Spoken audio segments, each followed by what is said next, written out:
So I indeed haven't made one of these in a while. Just wanted to apologize for that. Just to show you that I haven't been completely lazy, here's an example. Genießen verboten. This is a book published by Novo under Christoph Löwenich and Johannes Richard in German. I've contributed to this little book. It's about nanny state policies. So for those of you who are German speakers, I'll be putting a link down below where you can buy this book and of course support our work that way. Today I want to talk to you about fake news and what the European Union does to fight it and how I think it's not particularly good at doing so. The European Union, after 2015, set up a task force through the European External Action Service. So this is sort of the EU's foreign ministry. And it's called the European External Action Service East Stratcom Task Force. So in 2015, there was the annexation of Crimea by the Russian Federation, and there was a lot of fake news. So the fake news war really started to be particularly noticed in Europe at that time, because the Russian government has every interest in discrediting Ukraine in every possible way, especially after that, because the whole discussion over the separatists and the pro-Russian rebels in East Ukraine started, and so sort of the fake news in Europe is reached a very high point, and we continuously see that all the time.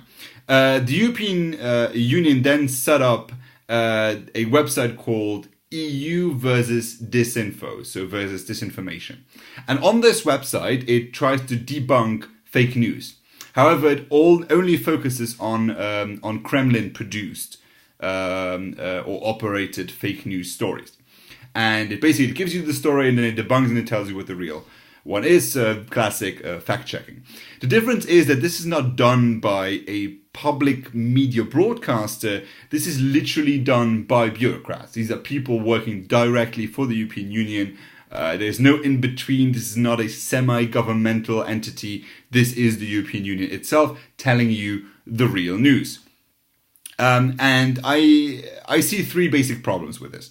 First of all, Channel 4 News, which is not regularly the news source that I prefer, they actually did a very, very good piece, and I'll be linking it down below as well, on EU versus disinfo, in which they went to a conference in Brussels, and they were basically told that this is not only to fight fake news, it's also to fight for the integrity of the institutions. So everybody who criticizes the European Union is therefore also seen as a threat. They call it populism. So whoever opposes the European Union is a populist and therefore needs to be opposed. This is why you've seen a number of stories which are not necessarily really fake news attributed. There was a story in November where a Russian website published a piece which claimed that French President Macron said that member states should give up their sovereignty. And now you can debate about whether his speech really implied them giving up sovereignty, but he said that they should give up their military power and they've already given up they should give up their currencies and so on. And so the piece that they criticized was basically an opinion piece by every noticeable standard. But for the EU, that already was a very problematic thing to have somebody express that opinion. And there's also, secondly, the second problem really, so the first problem is really that it is political and it is there to keep the institutions in place, and the Channel 4 news article showed that very well. The second problem is that the flaws in the process. So in January, two Eurosceptic Dutch websites found out that they were labeled as fake news because they wrote pieces which were critical of Ukraine. And EU versus Disinfo, despite all of their articles being backed up by different sources, labeled the websites as Kremlin propaganda. And as soon as you are in the database of EU versus Disinfo, all of your news that you produce are labeled as Russian fake news. So a very problematic situation. This is basically the Ministry of Truth from 1984.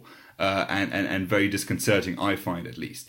And the third problem is, of course, then who's to take over? If you give the government the power to do a certain thing, you should be ready to hand it over to the next person. Because I don't want the government to verify the news, and I particularly don't want it regarding whoever could take over. So and it's not something implausible. Maybe some Italian people thought that it is great if the Italian government checks if news is correct, if whatever is printed in La Repubblica is authentic. But now that the new government has taken over, some people might say, oh, maybe that wasn't too good of an idea to give the government that much power. So the question is not only what do you think the government should do, but how much power do you give it until somebody else takes over and can wield the same power and with more damaging results.